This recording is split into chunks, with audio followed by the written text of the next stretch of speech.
orthodontics at the University of Birmingham خريج 1997. معه M.Orth من England 1998. Previous lecturer in orthodontics at Jordan University. Founder and consultant at صناع orthodontics بعمان وطبعا 32 Smiles بأبو ظبي. Member of the editorial board of the New Jordanian Dental Journal. External examiner at the master program at Just University. He has a number of publications in international journals and lectures. And he lectures extensively in Jordan. طبعا بدي أذكركم إنه المحاضرة في عليها ساعات معتمدة. بعد الانتهاء من المحاضرة بس تحط leave meeting بحولك على صفحة نفس المرة الماضية. You can answer the 3 questions طبعا وبعدها إن شاء الله you will be able to get your CME اللي هي 1 CME. طبعا التنسيق تم مع النقابة. إن شاء الله soon will be done ورح نبعث إحنا e-certificates لكل واحد على إيميله. تمام. I would like to welcome today Dr. Ramon Mompel from Spain. Welcome to the Jordanian Orthodontic Society webinar, Dr. Ramon. Dr. Ramon, he's an active doctor member of the research team, Division Craniofacial Growth and Development, Department of Orthodontics at the University of California. California, Los Angeles, UCLA, not South Carolina, not South California. Advisory professor at Aju University, Seoul, Korea. Advisory professor at Universidad de Coimbra, Portugal. Invited professor at the European University of Valencia, Maurice University, Alcalá de Henares University, Spain. Active member of different scientific societies, CIDO, ESOR, AAO, and WFO. He has a master's degree in orthodontics and craniofacial orthopedics from Hospital Fundación Jiménez Díaz, Madrid, Spain. University Master in Integrated Dentistry, University Rey Juan Carlos, also from Madrid. Clinical residency in the Hospital of the University of Coimbra, Portugal. And he's a clinical Invisalign speaker, Diamond 2. We would like to welcome today Dr. Ramon. Hopefully we will meet you in person soon in the coming future, my friend. Very soon. Welcome. Okay, should I start? Yes, please. Please. Okay, thank you very much for the kind introduction. And first of all, I would like to thank the whole organization of the Jordanian Orthodontic Society for this invitation to share with you something that I do in my daily practice. So today I'm going to share with you something that is becoming more and more frequent in our offices, which is the digital orthodontics. And I'm going to share with you some of our advanced protocol. Specifically, today I'm going to talk about 4 protocols, which are, well, let me see why it doesn't work. 1 second. It's okay, don't worry. Take your time. No, I don't know why the slides doesn't go now. 1 second.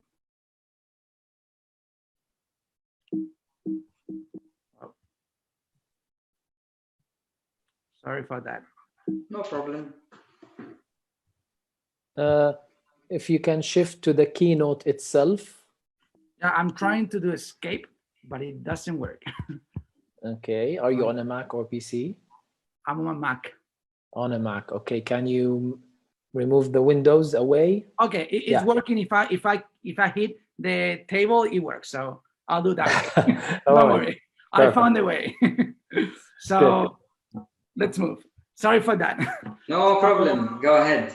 You already introduced me. I just want to mention that everything you will see today, those protocols, some of them are made in our own office, but most of them has a science based on what we're doing at UCLA, at University of California, Los Angeles. So you'll see something that some of them has been proven, but some of them are really, really new. So I want you to see that in a way that some of those protocols you have to see that can be improved very, very soon. So today, I'm sure some of you are doing some fixed appliance in the traditional way, self-ligating, lingual braces. Some of you, I'm sure, are doing with auxiliary elements like mini implants or functional appliance.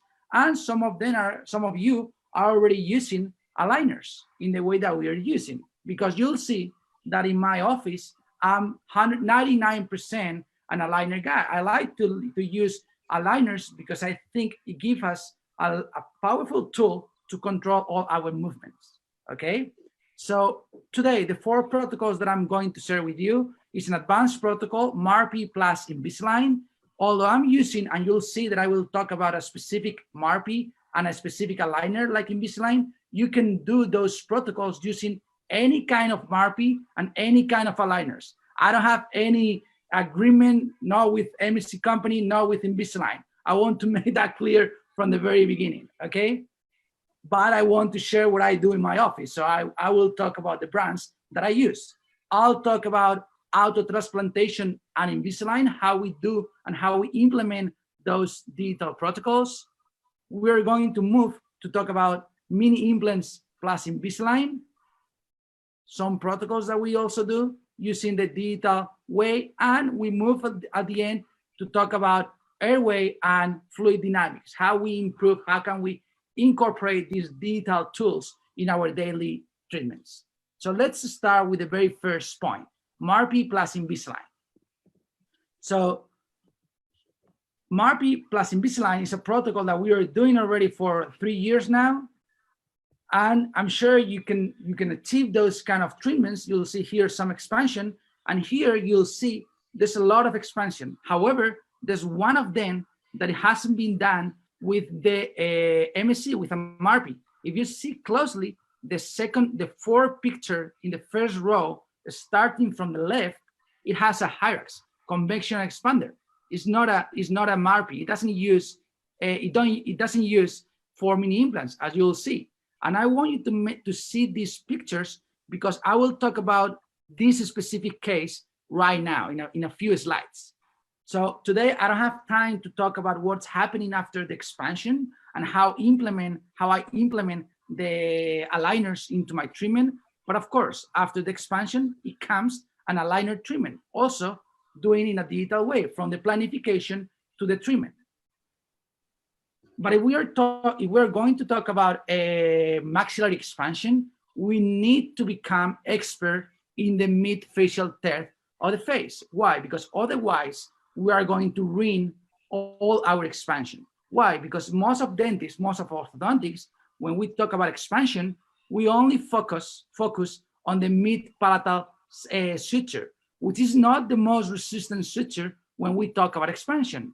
Instead of this suture, the circummaxillary sutures are those structures that we really need to break. We really need to compete with those structures. Which are they? Those structures are the frontozygomatic suture, the zygomatico-maxillary suture, and we need to focus also in the pterygopalatine suture. This suture that is very back in the mouth, in the palate. You can see here in a CBCT view, how can we check those sutures.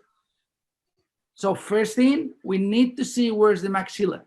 Then we need to focus and we need to know which bones inside the nose, like the vomer and the ethmoids, how they goes when we expand. And of course, we need to know what is the sphenoid plate of the sphenoid bone. You see here how the pterygomaxillary suture is very important because one reason, whenever we try and whenever we do the maxillary expansion, if we want to protract the maxilla forward, if we want to pull the maxilla forward, do the protraction, we need to break somehow this pterygopalatine or pterygomaxillary suture. Otherwise, the resistance is going to be so hard. Okay, so this is one structure that we really need to break. Here you can see how it is connected with the rest of the maxilla.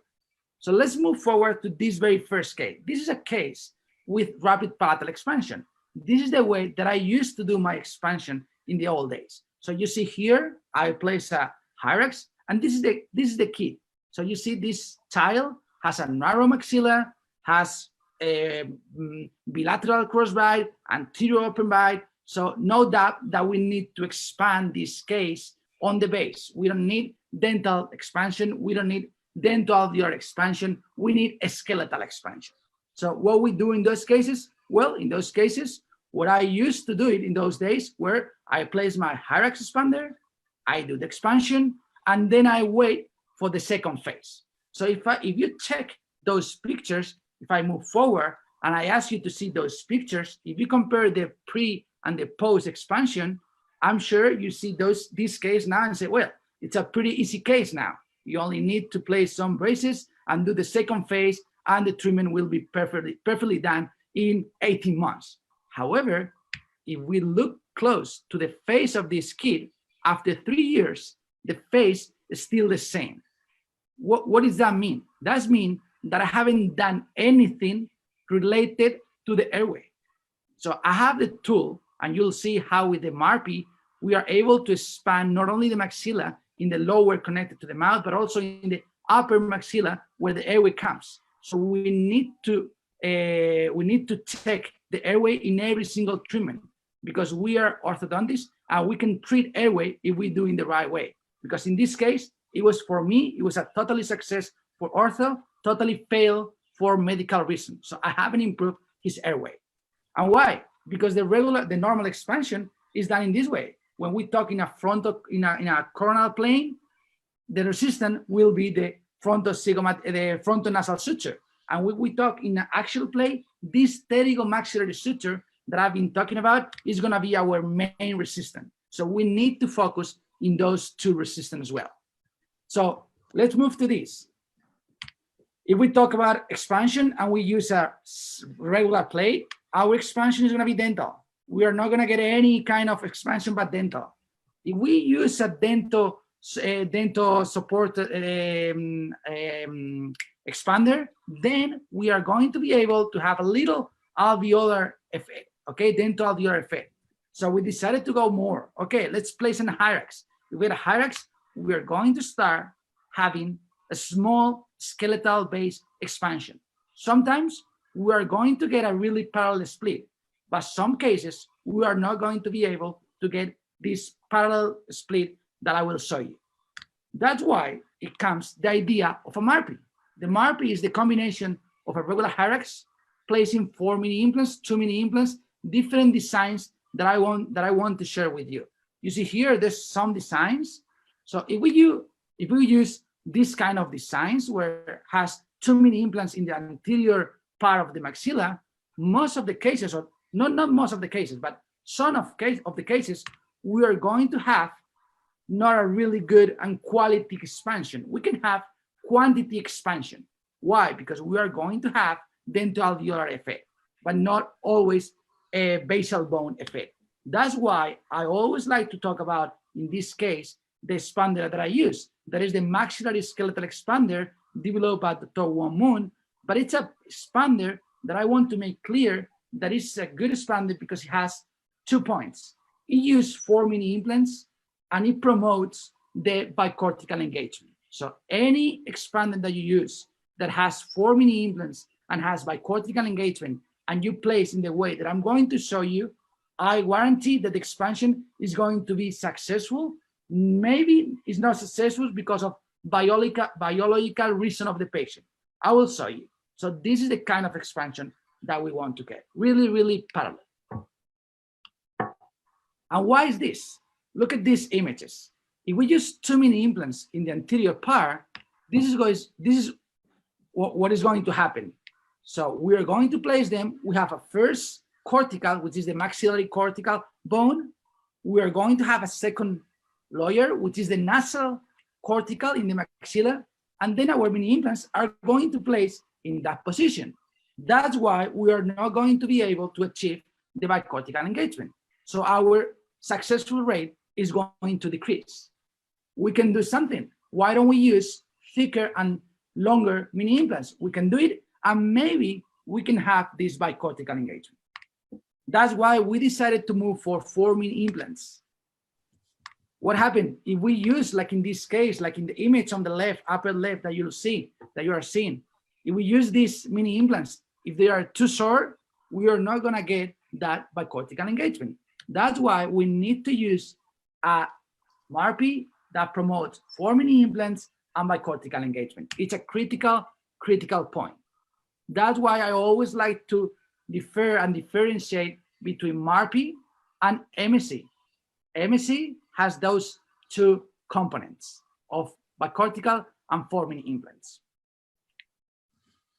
Why? Because we want to get this kind of expansion. This is the cadaver study that we are doing now in Spain with Dr. Moon and my brother, Dr. Juan Moon, and my brother, Dr. Jose Luis Mompel. He's oral surgeon. He works with me. And you see here how this is a nasal cut, axial nasal cut, and you see how the mini implants goes up to the nose. Here you see in the study. And if you compare these two images, you can see how in the left with the MSc we get this really beautiful parallel expansion in 3D way, in a 3D position. Why? Because if you look in the right side, you see we don't have this perfect split. We always focus, and if we only look at the mouth, we are evaluate the quantity of expansion, but we really need to make sure we are getting not only quantity but quality. Okay.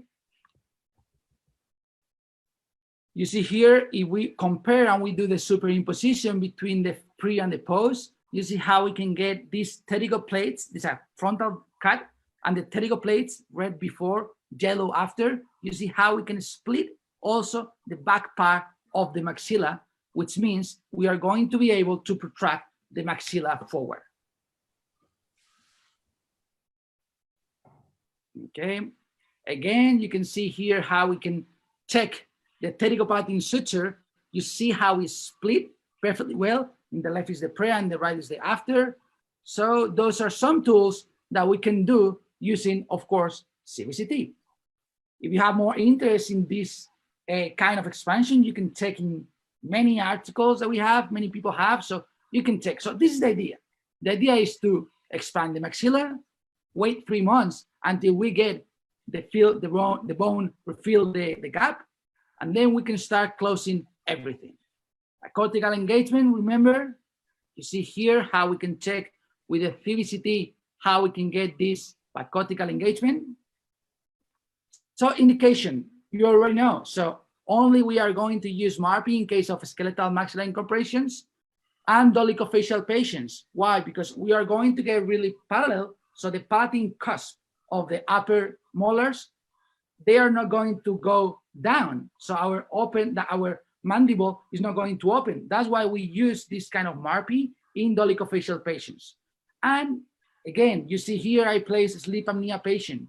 Now the MSc has been proved to be a device that can improve a sleep apnea patient. So we are using for that purpose. And also in adults patient, we have demonstrated that it has been demonstrated that the suture, the mid-palatal suture, it never fuses. So if we active the expander in the proper way, and if we place the MSc in the proper place, we are going to be able to split. When we are not going to use the MARPI, we are not going to use, of course, if we want to do a dentioalveolar expansion, if the nose is really wide, we need to be careful because we are going to get a little of soft tissue in the nose improvement. So make sure you want to span a little, and we cannot use in very narrow palates. And let's go digital, okay? How do we design the MSc to be successful? That's the question. We have 2 ways. We can do in analog MSc, and we can do a digital MSc. If we do in the analog way, let me tell you that we need a lot of visits for the patient. So the patient will need to come to my office first time for taking conventional records. Then we are going to explain the treatment for my patient. The third appointment will be to place the spacers in order to place the bands in a future appointment. So 4 visits for my patient, placement of the bands, and pick up impression for the lab. And then in the 5th appointment, I'm going to be able to place my MSc. And in between, I have the lab manufacture work. So if we do this, what are we gonna do in the MSc analog way? Okay, the lab, I have to place the bands with the cast model. I'm going to draw the mid-palatal suture. I'm doing it in the analog way. This is the way that we are normally do, okay? And then I will move to the digital way. So normally we have the cast model. We have to draw this mid-palatal suture. We have to draw the hard palate and the soft palate limit. and we are going to place our MSc body. Normally, we always recommend to place the MSc right in the first molars. We are not doing that anymore, and I will show you why. Then the lab has to do the bend of the arms and do the soldering work. But can we trust any of these points? In my opinion, none of them are really trustable, okay? Because we want to do predictable treatments. Why? Because we want to avoid this kind of failures. So some adverse effects that we normally have, if you are doing, and if you do MARP in the office, I'm sure you see those kind of side effects. So sometimes we get this impingement on the soft mucosa, sometimes it doesn't split at the beginning, sometimes it bends. So we want to avoid this. That's why, if you ask me, how can we have warranties of success? Only if we do a digital design. How do we do a digital design in this case? Okay, if we do a digital design, we are going to be able to three things. First thing, we are going to be able of have control over the virtual design. So we are going to place our MSc virtually in the perfect position. Second thing that I can guarantee you with the digital design, we can have control over the intraoral installation of the MSc. That means that when the MSc comes to my office, the digital MSc comes to my office, it's going to have only one position in mouth. Why? Because I'm going to use synchronized structures in the bands. So I'm not going to use bands. So it only has one position. Because if I start pushing my bands for my patient, it can be tilted. So I can ruin all my lab work. That's why we can have control over the intraoral installation just by having one position in mouth. But I have a control over the patient biological characteristics. I cannot have control of this. That means if the patient has 40 years old, I cannot do anything. I need to improve. I need to make some extra things in order to improve my rate of success. Okay, but we can have control over the first two things, which is not nothing. It's a lot. So I move from MSc to digital MSc. What do we need to do digital MSc? First thing, that's my question. Are we ready to practice digital dentistry? Because if we do digital MSc, see what we have. We can do a first appointment. We need to take records, including STL files and the DICOMS files. Second appointments will be to explain the treatment for my patient. And in my third appointment, I'm going to be able to place to deliver the MSc. And the work will be so simple because the lab just needs some of my files. Let me share with you how do we do the digital MSc. First thing, we need to take, and we need the STL files, and we need the DICOM files. Those files comes from an intraoral scanner and a CBCT. I always like to talk about this because when we start doing digital ortho, we normally talk to the lab and say, I'm sending you my scanner. What's a scanner means? Are you sending me your STL files, your DICOMS files? Are you sending me the machine, the CBCT machine? So we need to talk with properties. So STL files and DICOM files, okay? So once we have the STL files and the DICOM files, we're going to superimpose those structures together to get only one model. Once I have the superimposition, I'm going to establish the three planes because I will need to place my MSc in the right position. Okay, so this plane is not anymore a line, it's a plane. It's my frontocoronal plane. And then once I place this MSc in position, I need to place in the vertical position. Look here. I have here the palatal mucosa line in yellow. The white line, sorry, the white plane, it's a plane, it's not a line, but you see here in a line, the white line is the mid-sagittal plane, okay? So palatal mucosa, and then I have two more planes. I have the MSc plane and the palatal plane, okay? Those two planes has to be perpendicular to the mid-sagittal plane. Why? And I don't want to talk too much into planes and because it can be very, very confusing. The thing is that I need to be these three planes, two planes, blue and green, has to be perpendicular to the white, because I want to make sure that I have too many implants in the right side and too many implants in the left side. If you look closely, I want to make this. I want to rotate and see that I have, this is a nasal view, 2 on the right, 2 on the left. How do I do this? I need to make sure that I put my MSc in place, because if I go, sorry, let me go back one slide. Okay, here.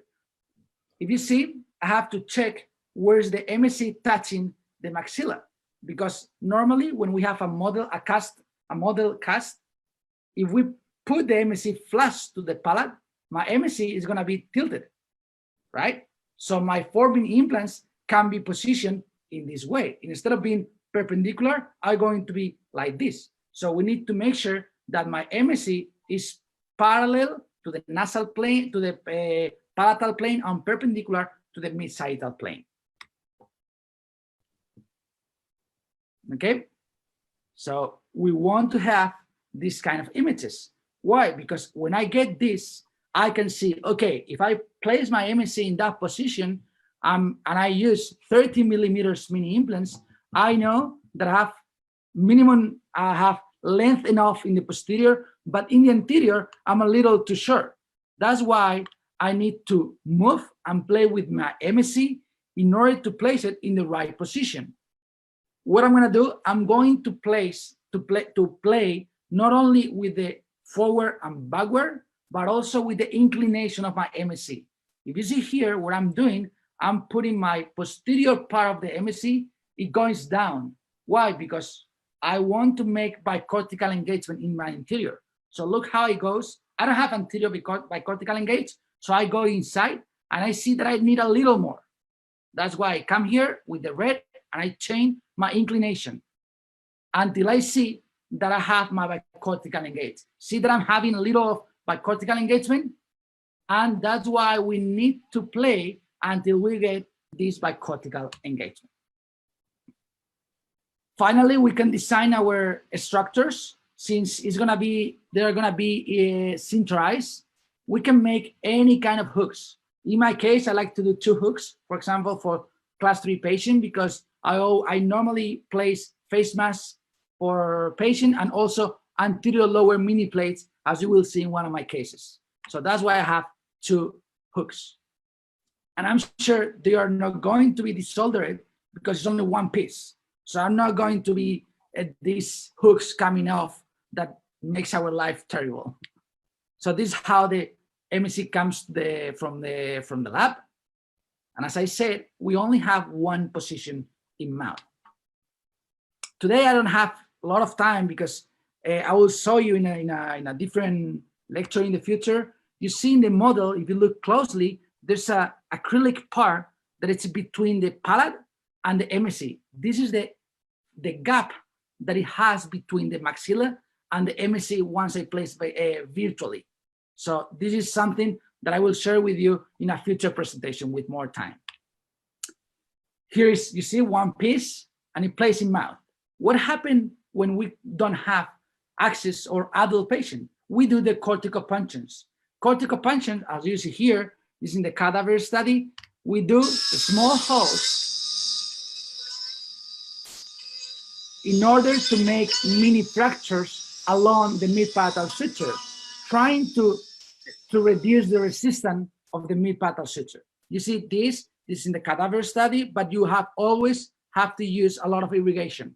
Otherwise, you can make some necrosis of the bone. So always with a lot of irrigation.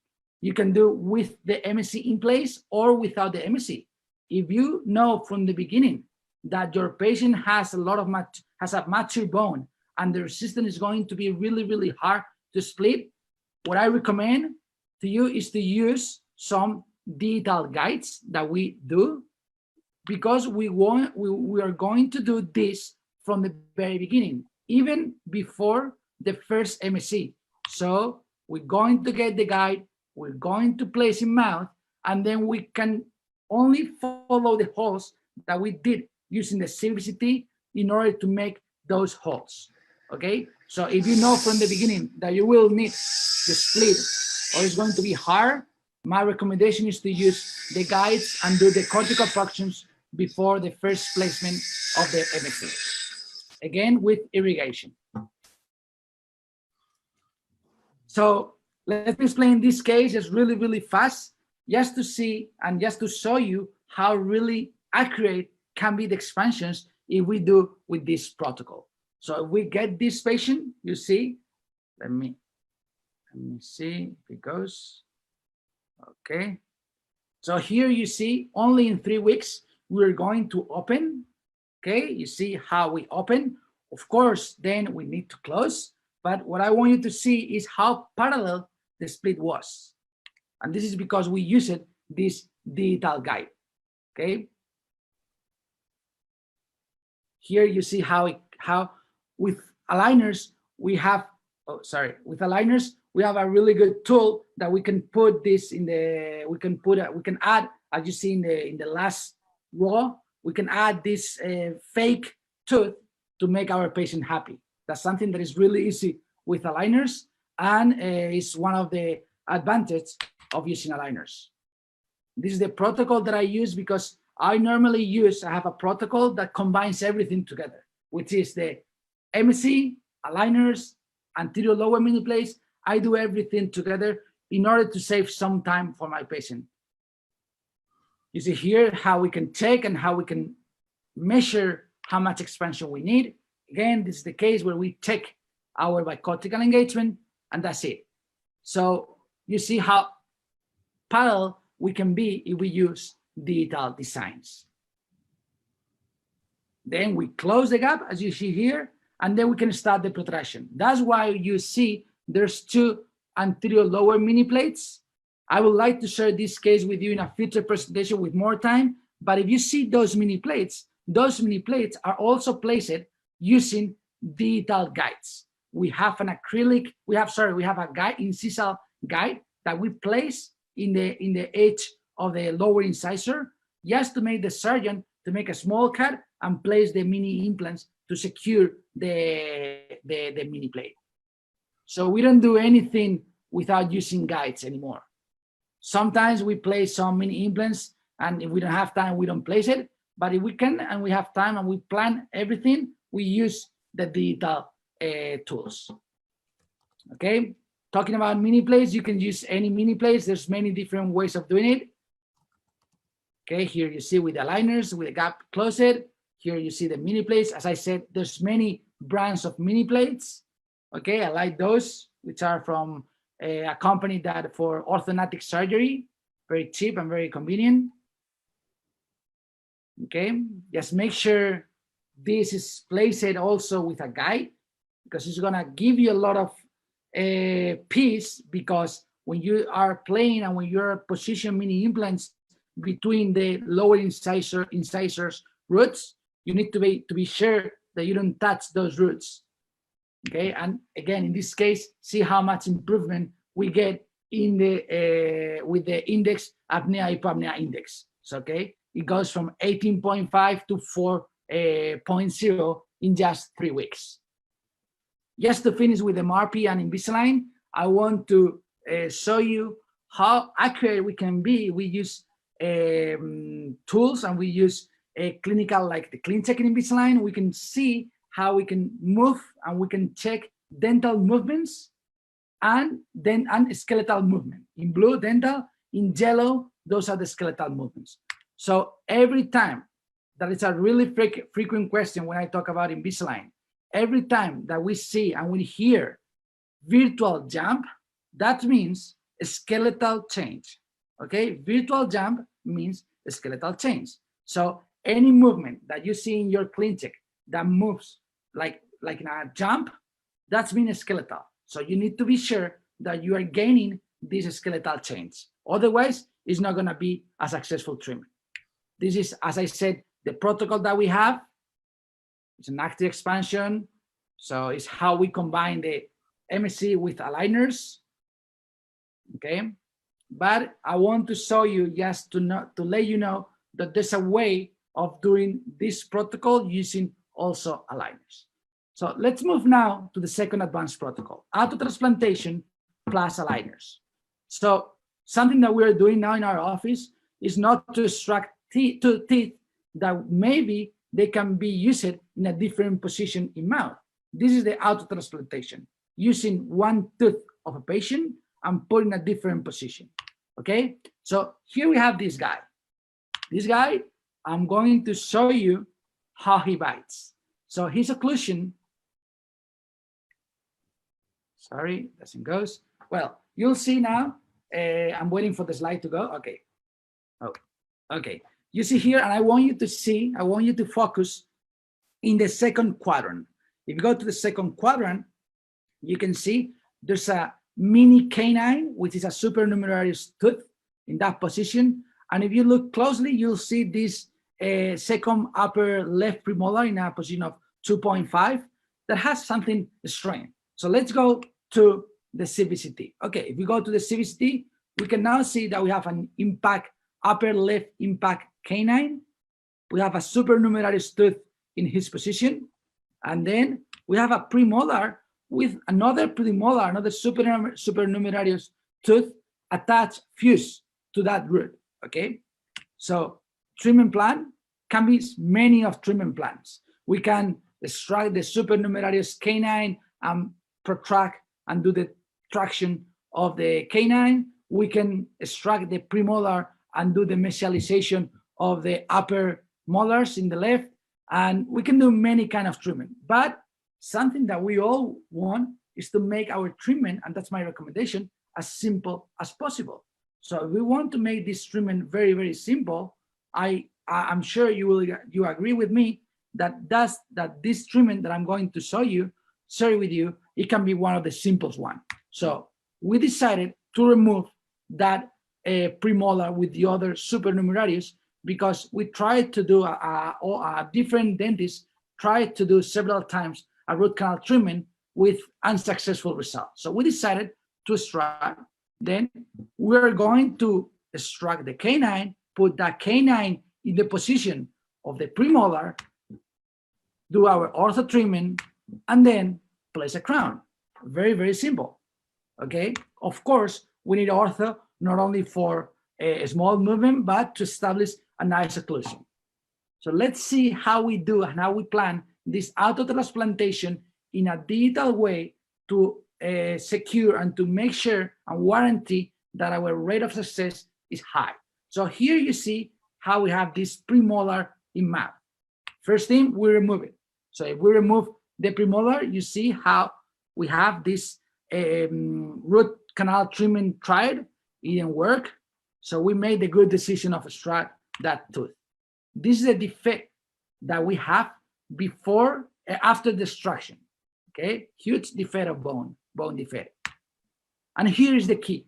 So when we talk about auto-transplantation, there's one key, critical factor, okay? The critical factor is the extraalveolar time of the auto-transplanted tooth. That means the less time the auto-transplanted tooth is in the extraalveolar time, the better it will be. So less time, the better it will be. So what we do in order to achieve this, we do what we call a replica. You see, there's acrylic tooth in the left side of the screen. This is a tooth that we do for check the position of the tooth. Let me explain you this better. So this replica is done, you have a CVCT with your canine in mouth. We are going to isolate that images. How? We can use many software to isolate that tooth, single tooth. We are going to print in acrylic that tooth. So we have this tooth, this acrylic tooth in my mouth. Canine is still in place, it's still in the mouth. What I want is to try that acrylic tooth in the alveolar hole after the extraction. And I will not extract my canine until I'm sure my replica is perfectly well adapted, because I will remove my canine and put right in place. 1 second, not extraalveolar time at all. It will be just for the picture. So 5 seconds for the picture if you want to have a picture. Otherwise, it will go really, really nice. And this is something that you as an orthodontist has to explain to your oral surgeon. Otherwise, your oral surgeon is going to remove the tooth, put in a box, put in a bowl, and make the hole, make the extraction, and that makes your life really, really complicated, because after all, you won't be able to move your auto-transplanted tooth. And remember that you need to do an ortho treatment after, okay? So here you see how we take the canine after take the replica, put in place. We need, of course, to cut the tip of the canine, and we feel with autologous bone of the same patient, we feel the defect of the bone. We need to hold that bone graft with a titanium mesh, and then we do the fertilization of the auto-transplanted tooth. You see here, I normally go to these sessions because I want to do the fertilization my own, because if you leave the fertilization to the oral surgeons, they are not really well trained to do fertilization. So it comes with a lot of composite and everything comes a mess. So it's better if you go with your oral surgeon and you do the bonding yourself. This case was done by the oral surgeon, the auto-transplanted tooth. When do we do the root canal treatment? After 1 week. So after 1 week, we do the procedure of the root canal. If it's a young teeth with open apex, we don't need to do the root canal treatment. After 1 week, you still see how we remove, after 3 months, we remove the fertilization, and we are ready now to the ortho treatment. You see here how we have this maxilla. That's the beginning of my patient. Okay, so this 25 is not a 25 anymore. It's my canine. So see how simple the case is gonna be. So this is my maxilla. I just need to expand, do the correlation between the upper and the lower arch, and that with everything. So it will be very, very simple case. That could be really, really hard at the beginning. Okay. So here you see how we establish our anchorates. That's more aligners thing, in order to do the expansion in the anterior area of the maxilla. And I can, using aligners, again, digital treatment, I can make my tooth without movement. So I can make sure that tooth is not gonna be moving. That's something that, again, you need to talk to your oral surgeon, because you want him to place the auto-transplanted tooth in the best position as possible. That means in the last position where you want to finish with your tooth. Okay, so make that, place that in your mind. So here you see I only have those progress, so you can see how it becomes really, really simple case. Okay, of aligning and leveling case. So not too much complication. Okay, let me talk how we place mini implants using digital guides. In this case, for example, when you have cases that you need to remove, or you have missing second premolars, what we do, we mesialize sometimes the lower molars. How do we do? Okay, we place a mini implants, as you see here in the acrylic, between, for example, the 3 and the 4. And what we want to do is a centralized structure with a hook in order to do the protraction of the lower molars. Why? Because if you try to do this with a band and a handmade hook, it will hit the gingiva and it will hurt a lot and sometimes come off.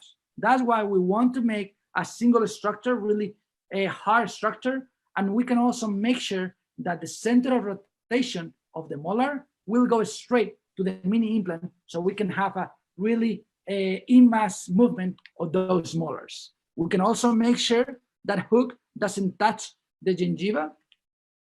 You see those two structures.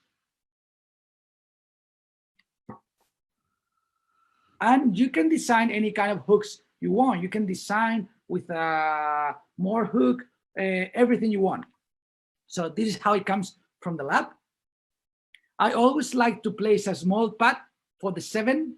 I know my 7 will follow my 6 because of the suture, but because of the filament, sorry, periodontal ligament, but I always like to have this pad on the 7 just bonded to follow or to have more rate of success when I do the protraction of my molars.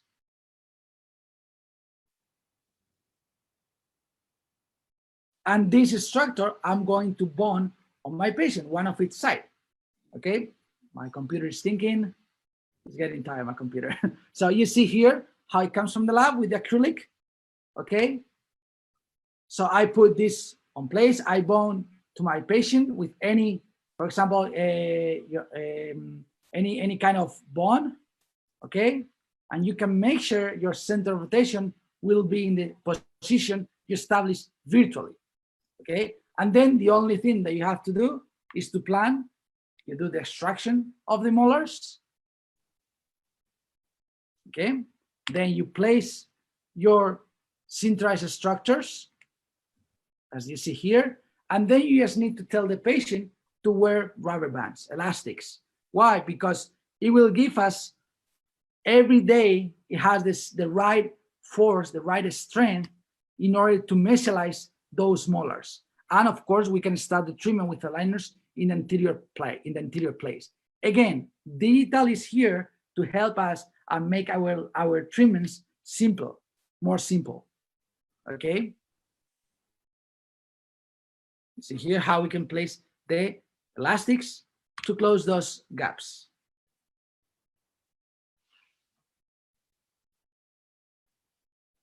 You see here.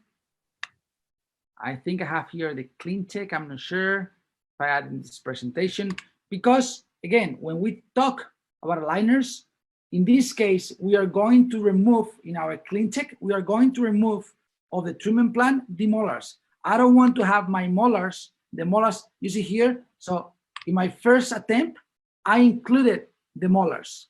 So I got that clean check. I realized all the treatment, but I decided not to include the molars in order to protract the molars. Instead of this, I decided to remove it and have this.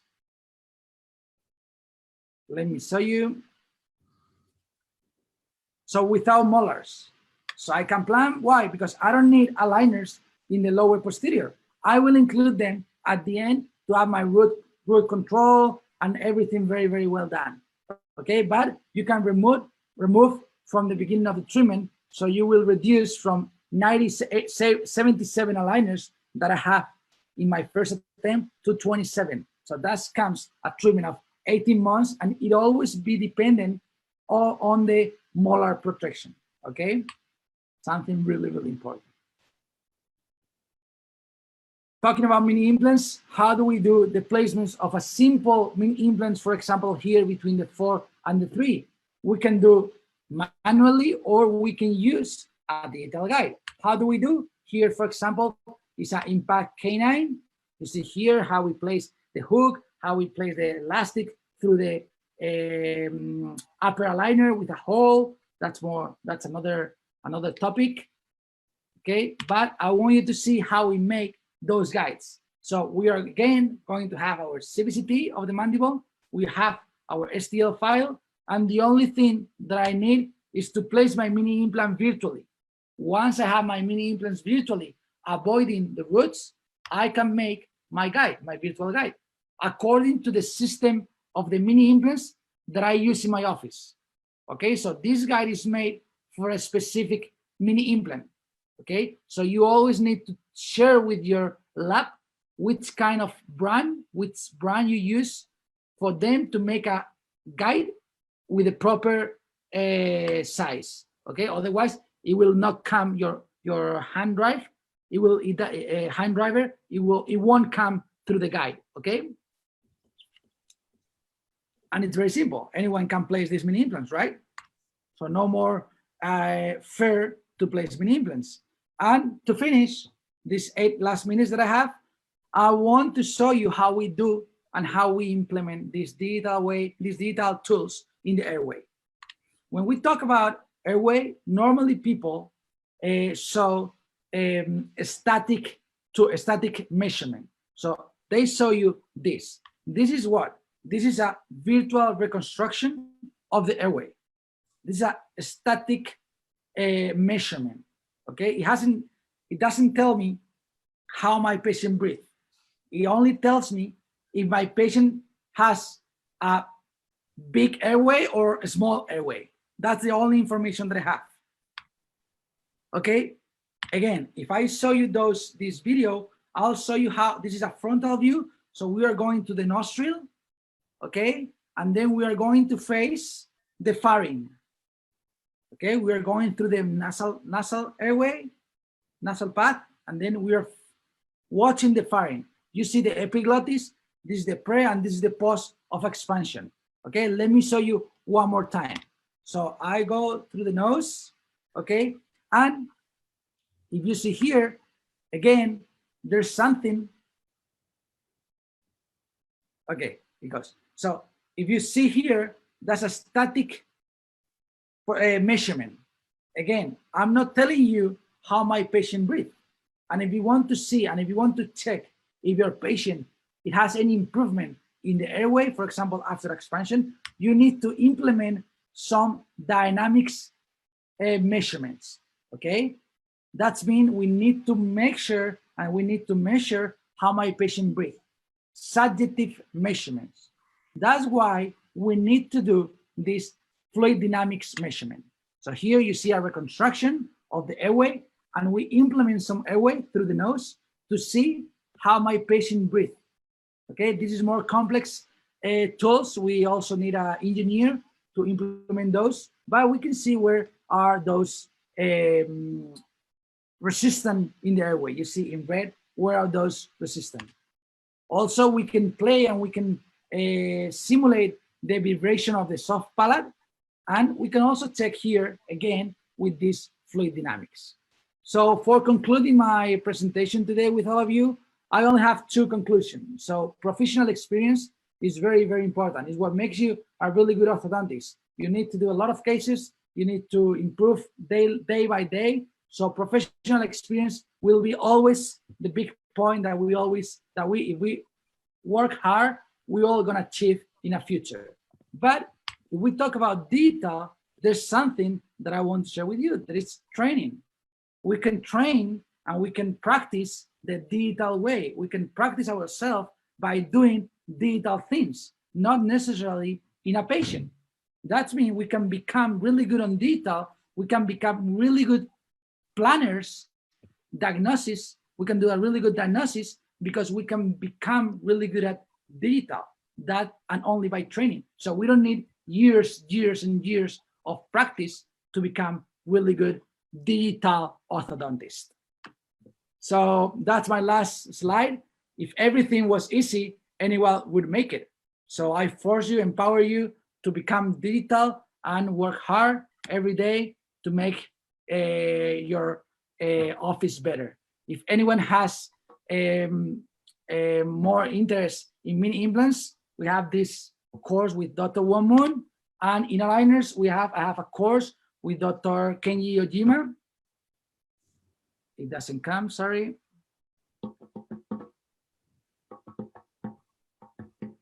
Okay, this is the course with Dr. Kenji Ojima on aligners. So if anyone has any interest, this is our site, okay, Formación Dentalgram. We are trying to do everything online as we are doing today because days are changing, but hopefully we can meet face to face very, very soon. If any of you has some question, please let me know, and I'll more than happy to answer all of your questions. Oh, sorry, it didn't. Let me show you. Okay, here you have. So thank you one more time for your time, and I hope you enjoyed my lecture. Thank you very much, Dr. Ramon. What an amazing lecture! Very informative. I'm sure our participants have a lot of questions for you. Mm-hmm. If I may, Majdu, shall we start with the questions? Yes, please. Yes, please. Yes, there's an interesting question from Dr. Bara Hanande about stability. And the questions for you, Dr. Ramon, are there any long-term comparative studies on stability between MARPI, RME, or the ultramic, where you expand and then retract again and again? Yes, there's stability basically. Yeah. There's some studies where shows the difference between MARPI and between conventional expansion and MARPI expansion. Okay, but inside MARPI expansion, we have again to differ between one MARPI and the other MARPI, and we need to differ about the protocol, like Alramec protocol, because Alramec protocols promotes open and close in order to break the pterygopalatine suture and make the parallel split. Okay, the thing when we talk about stability is if you can get a really parallel split, your stabilization will be much better. Why?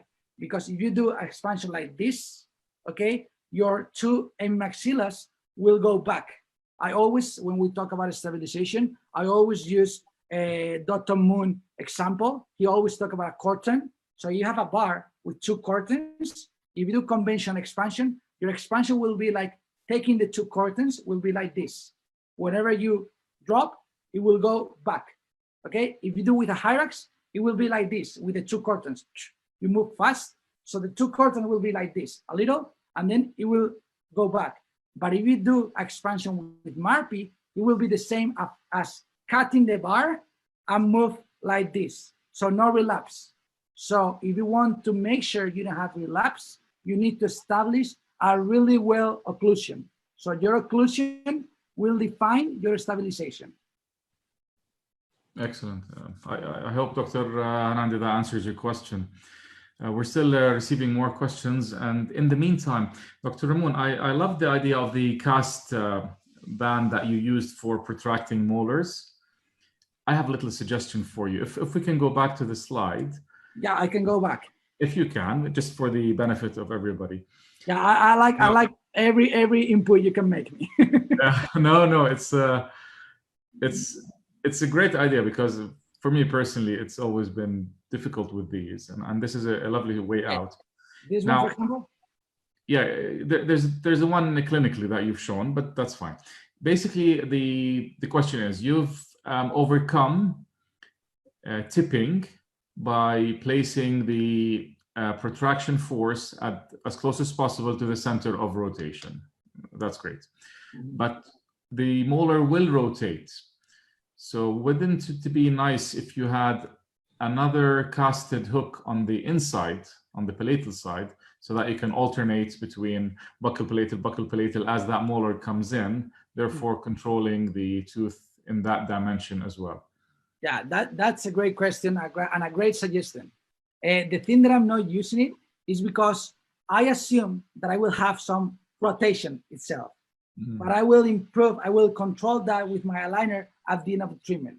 Why? Because I don't want to place another hook and make my patient to wear another elastic inside. So it will make my patient a little more hard. But in the maxilla, for example, I always use vestibular implant, palatal implant, and two hooks. Why? Because the bone in the maxilla is softer. So my molars rotate really, really fast along the palatal route. That's why in the upper, I always do. In the lower arch, I normally don't do, but it's true that sometimes I have really huge rotation.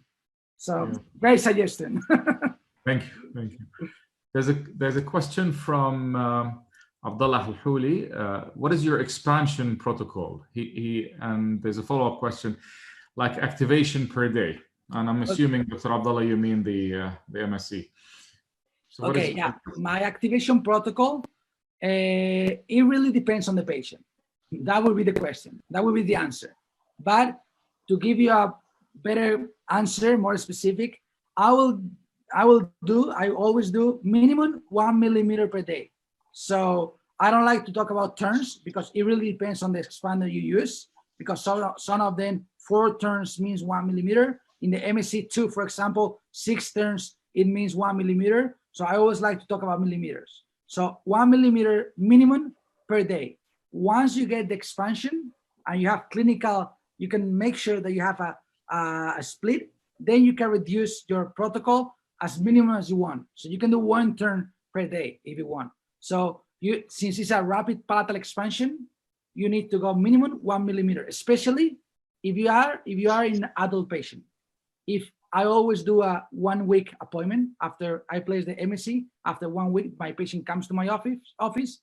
If I don't see any clinical thing that makes me think that I have the split, I increase the number of turns. Mm-hmm. That's what I do. So normally with the MSc, which is 6 turns 1 millimeters, what I do is between 5 and 6 millimeter 1 week. And if I don't get the split, then I go up to 8, 9 turns per day. Wow. And Ramon, why do you insist on bicortical engagement for your expansion? I mean, surely a single cortical engagement has enough retention of the implants, and you will get that expansion. Why are you insisting on bicortical? Yeah, I insist in bicortical because if you don't get bicortical and you have a hard tissue, hard bone, then your mini implants are going to tilt for sure. Especially sometimes what you have, even when you have bicortical engagement, your mini implants, sometimes they drag through the bone. So you don't get the expansion and they cut the bone and you finally don't get the expansion. Those cases are where you need to do those cortical punctures in order to break the mid-palatal suture. So the idea of bicortical is in order to avoid the tipping of the mini implants. Because if you get the tip of the mini implants, then you can get the expansion, but it's going to be harder. In young patients, it is true that if you don't get the bicortical, it can work. It can work very well. And if you don't use 4 mini implants and you only use 2 mini implants, it can work also. But why you want to take that risk? So always be bicortical, and every time you can, use 4 mini implants. Right. So bicortical, 4 mini implants, and maybe the cuts as well in adult patients, just to release that suture a little bit. Yeah, and yeah, one question could be to see that when do you consider your patient adult? Because we are talking about mature bone, not age. But clinically, it's very, very hard. You can make Hunself units and everything, but it makes your life really, really hard. So my recommendation would be after 30 years old, in men, I always do the cortical punctures. Over 30 years old, I see I got more resistant after that age. Right. Dr. Halhouli, that probably answers your question. Now there's another question. What is the age limit that we could use MSc for patients? So I believe you've just answered that one. So basically, Dr. Halhouli, any age, am I right? Age. Any age, yeah. And after 30, you probably will go for the cuts as well. There's a question from Dr. Bara again. Does this parallel expansion cause more nasal deformity, especially in younger patients, as we have one vomer bone that will move? So we're talking about nasal deformity, Ramon. Does it, Dr. Ramon? Yeah, we have several studies done at UCLA talking about soft tissue change after the expansion. The truth is that we don't get a lot of soft tissue changes. We have in a 10 millimeters expansion, we only have 1 millimeter per side, which the patient don't see. Patients don't see that difference between before and after. But that's one question about soft tissue. But if we look inside the nose, it is true that we have a vomer and the ethmoid, okay, the nasal septum. So nasal septum, until now, we cannot make sure where it will go. So you know those sticks, there is a stick and has 2 ends, the lucky sticks that you pull, and one of the sides will go with the longer stick and the other has the short one. So when we do the split, the nasal septum will be always connected to one of hemimaxilla. But we cannot make sure if the nasal septum will go to the right side or to the left side. Okay, so that's why if we have a deviated nasal septum, some cases get worse. Some of them get really, really straight. So if you want to make sure and you want to make some impact in the nasal septum, you have to do a nasal septum cut with the oral surgeon, with the ENT guy. You have to perform the cut in nasal septum in order to make the stick cut right here, so you don't get any kind of effect in the nasal septum. Do you have cases where you had to do some nasal reconstructive surgery No. post-expansion? No. No, I have cases, but because I have a lot of ENT refers patient to my office. So I do the expansion, and then I'm not worried about where the nasal septum goes, because I know the ENT has to go inside the nose. So he will remodel everything. So that's why I'm not really into know where the septum goes, because I will do the expansion and then my ENT will fix it if he went to the wrong side. Right, right. But it will be very, very nice if we can somehow know where the nasal septum will go. Right, right. And I know this protocol is relatively new, but are there any ongoing research to put some numbers on this? There's like some evidence-based research ongoing or past papers or anything? Yeah, we are working on this at UCLA. I have Alberta University. They have some papers published. Okay, but as I said, it has only 2-3 cases, so we cannot talk about science evidence based on 3 cases. Yeah. That's why I cannot tell you in a really straight way it will go right or it will go to the left. We don't know yet. That's fascinating research. That's amazing. Personal question for me now. What are these nice softwares that you're using? I noticed there's one to merge the DICOM and the STL file, and the second one you had for guides for the mini implants. We have developed our own software. It's made by us. So, and the lab that I work with, they have their own software. It calls Primate, Primate. I think it's not for, they don't sell the software, but you can do with any software. There's many software where you can do that. There's free software like Blue Sky. Blue Sky is a free software where you can do all of this. And Mesh Measure is also another really nice software. And for CVCT, I like to do for the superimposition, I like to use On Demand. On Demand is a Korean brand, and it's very, very nice software because it does the superimposition in 1 second. And the superimposition is based on the anterior cranial base. And it doesn't do the match based on landmarks. It does the match between the pre and the post CVCT based on bone. So only on the structure. So it doesn't take landmarks. So only by taking the surface reconstruction. So it makes a really accurate superimposition automatically on demand.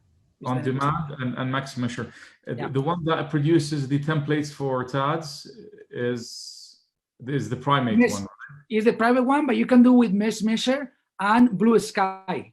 Blue Sky is a nice software.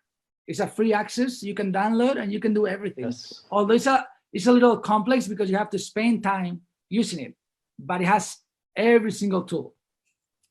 Right. Really nice. I like. Can I ask Dr. Samer Sunna? Yes, of course, please.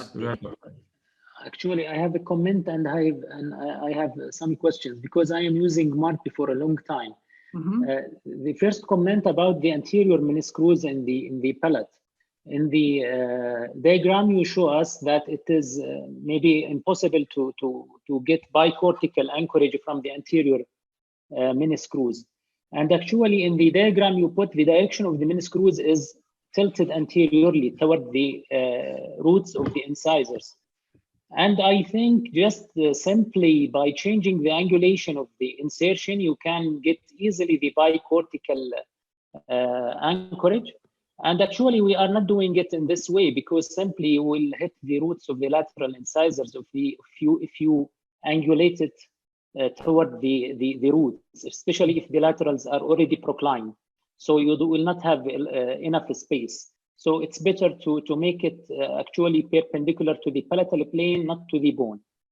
And by this, you can easily avoid the roots and get the bicortical anchorage. Yeah. My question is about 2 things. The first one about the retention protocol for the Marpi, what you are using and for how long. And the second question for the nasal deformity. do you change the expansion protocol for younger patients, especially in these patients the deformity is more easier to happen or to occur? Thank you.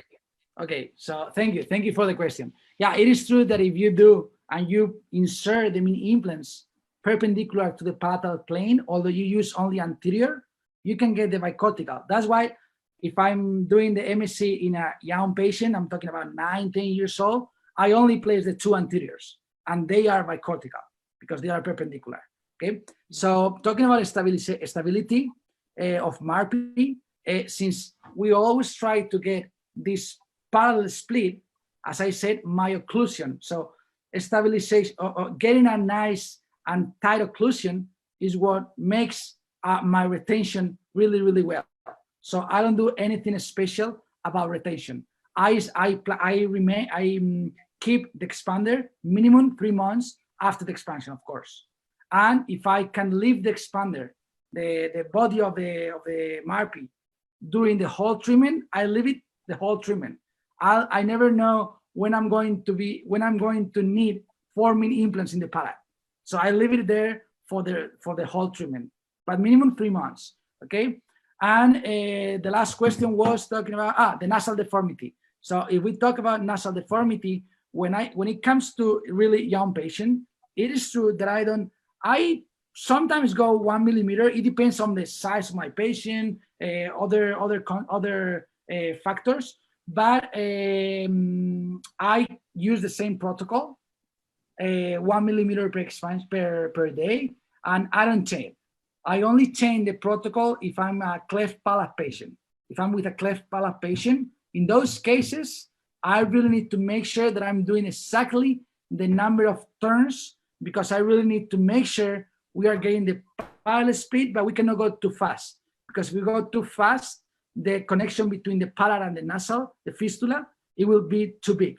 That's why we need to go slower. So only in cleft palate patient, I go with a slower protocol, not for nasal deformity. Okay, thank you. Just a question for the aligner you are using after the rapid palatal expansion. First question, for how long you leave the patient before taking the scanning for the aligner? The second question, we know that there is spontaneous closure of the diastema even without the treatment. So I noticed that you make like a connection between the centrals. Why you are doing this? Okay, nice question. I like to talk about this because this is a protocol that I use connecting everything together, the MSc and aligners. I like to do this because what you said, if we can always do the orthopedic treatment, the expansion, then we can, for example, put a regular axis, and then we do this intraoral scanner, send to the aligner company and get the aligners, okay? That's one thing that you can do.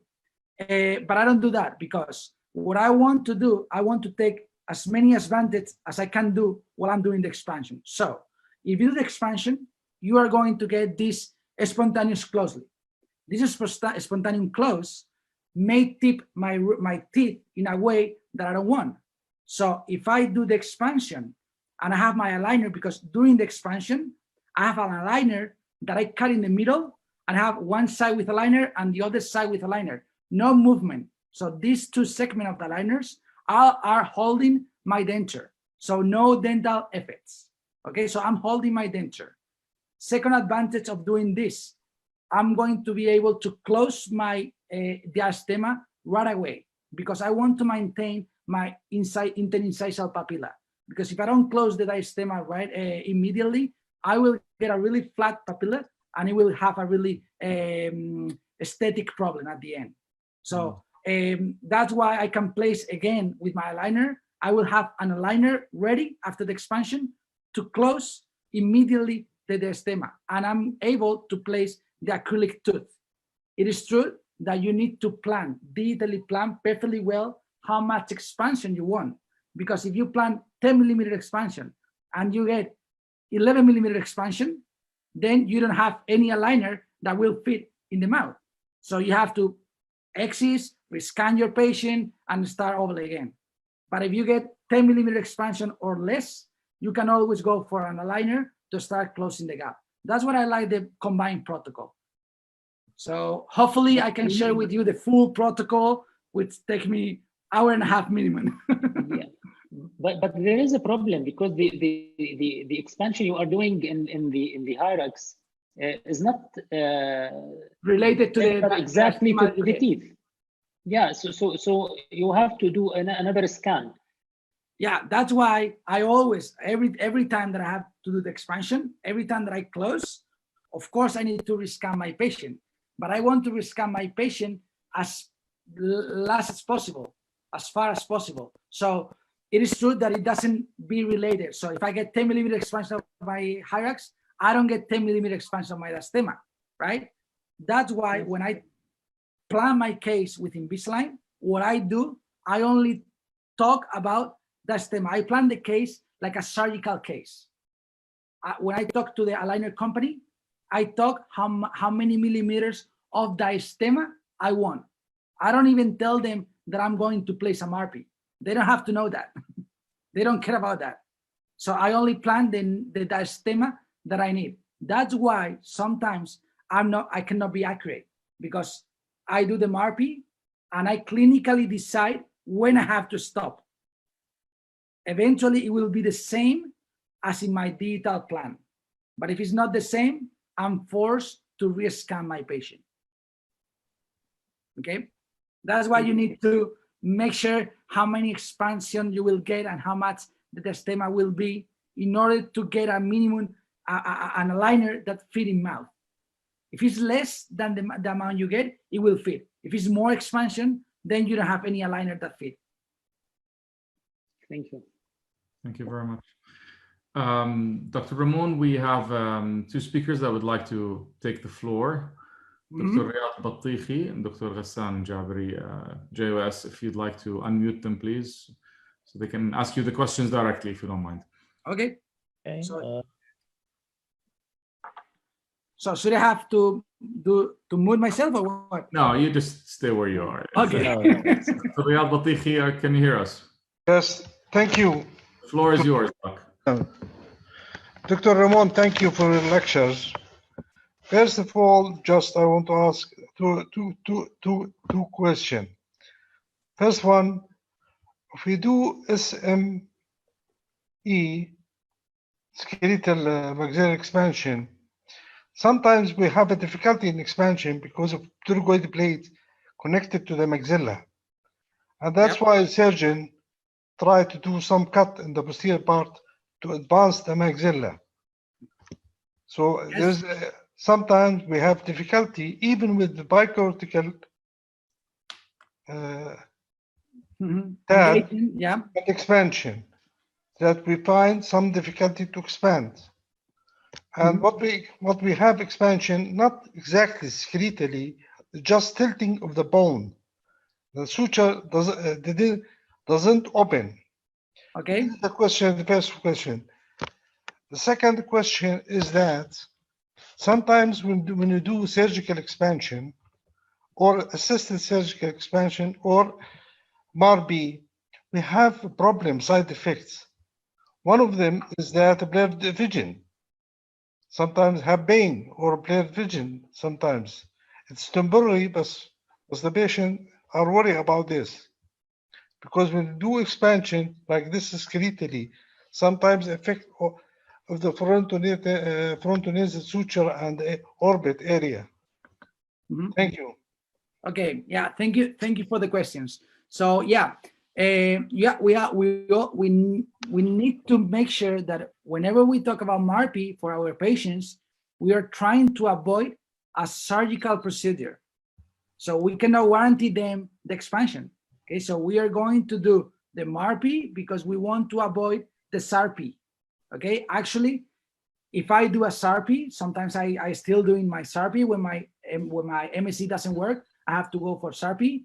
I still use MSc, so it's a SARP plus MRP. Okay, but it is true that sometimes the main resistance is in the pterygomaxillary suture. But if you talk to oral surgeons and maxillofacial doctors, they will say, oh, if you can avoid this kind of split doing surgically, is better because we have an arteria there. So they don't want to hit that arteria. That's why they always try to avoid that split. But it's true, that is the main resistance when we do and when we perform the MARPI. That's why we also have a new, I didn't show you today, a procedure that we do in the office, not in a hospital, but we do a mid-sital cut.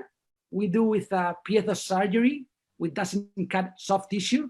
So we do from the ANS to PNS with a really long blade of the piezo surgery. So we go along, and then if we cannot get the split, even with this, we perform what we call a mini lefort. So we do some split in the vestibular part of the maxilla.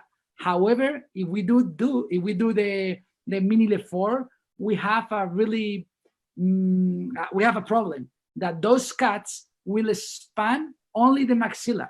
It will not expand the middle third of the face.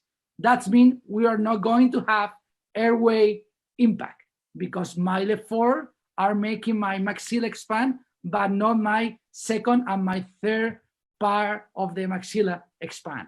Okay, so yeah, but it's true that when the MSC doesn't work, the MARPI doesn't work, it's normally because of the pterygopatent suture and also because of the zygomatic buttress. That's why we decided to move a little forward the position of the MSC. It's not anymore 2 millimeters from the line between the soft tissue and the hard tissue. That's only a reference, a landmark when we are working with a cast, with a model cast. But if we have a CVST, we can place right with the lateral vectors, right in front of the buttress bone. That will improve the expansion protocol, okay? So that's the first question. And the second question, I forgot. About the pain and the flared vision. Oh, yeah. The sometimes pain, patients, they have pain from this, and sometimes they have problem in the ear or in the eyes, blurred visions from expansion. yeah, we have. Especially if you are doing fast expansion. Yeah, it is true that a normal pain is the headache. So headache, almost all patients refers to have some headache. We have published, I think it has been published maybe 1 year ago, that we don't have at UCLA. I wasn't involved in that article, but we have checked that we don't have any kind of change in the orbital bone. That means that we cannot improve and we cannot change any kind in the eye. So this kind of pain that may be referred in the eye, I think, or my opinion, will be that it's some refer pain.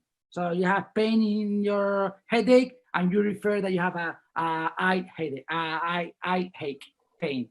And related to the ear is more common, is more frequent, because you have to think that your ear is connected to your pharynx.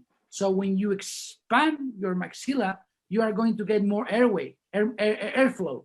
So since you have more airflow, you are going to breathe better, and your Eustachian tube that connects the ear with the pharynx is going to be more expanded. So you can have some weird feeling in your ear. I haven't seen patient that refers pain, but they refers different feelings in the ear. Like when you go in a plane and it goes like. Did you face blurred visions? That the patient told you that my vision is not good as before? My ear? After expansion? You mean the hearing? Vision. Oh, the vision? No, never. Did you have any patient? Sometimes, but it is temporary. It is not like, it is not last for, it's temporary for 1 week, 2 weeks, and then come back.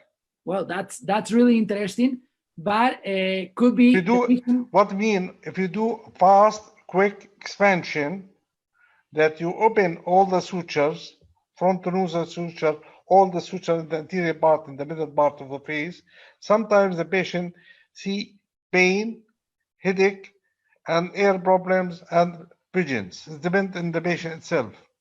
Well, that's I haven't experienced that visual problem, but I would love to see those patients and ask them why. because I haven't experienced. I can think the reason behind this is that you can change by doing the expansion. We have changed in the intraocular pressure. It changes and then it adapts. That's why maybe some patients refers that as a pain.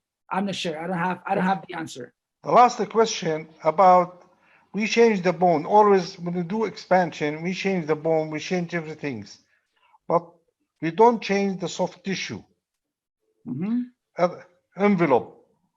So sometimes after 5 or 10 years, there will be a relapse. Did you face like these cases?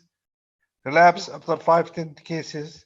Because you changed the bones, but you didn't change the muscular envelope. Yeah, I see what you mean.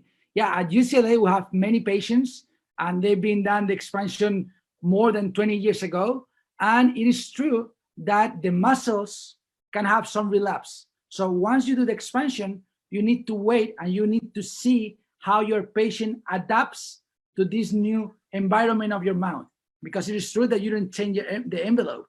Actually, when we get recessions in the tooth, and you see the recession in the gingiva, it is because of a external recession. It doesn't come because you move your teeth out of the bone, out of the alveolar bone. It is because your muscles and your muscular and your mucosa is putting against the gingiva, and that makes a recession. But the relapse, again, if you get a good occlusion, it will be minimum.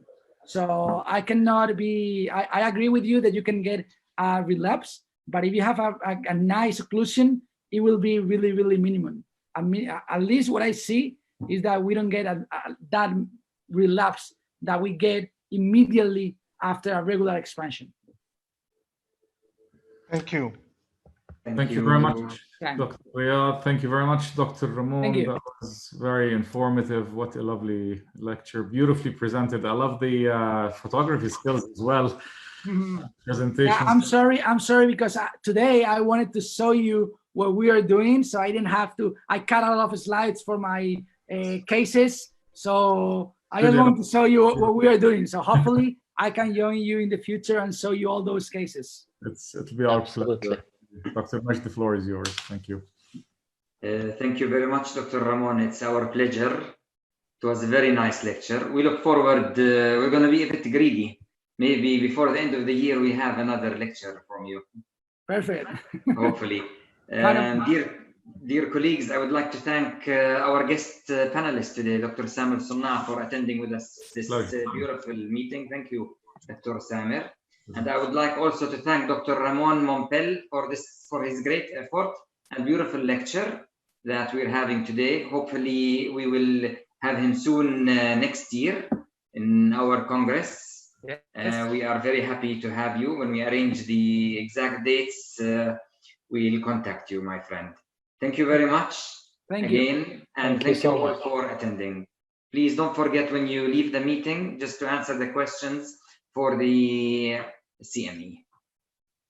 Thank you. Thank you. Thank you very much. Thank you, Dr. Ramon, Dr. Samir, everybody. Thank you so much. Guys, thank you Good very much. night. Thank you. Good night. Bye-bye.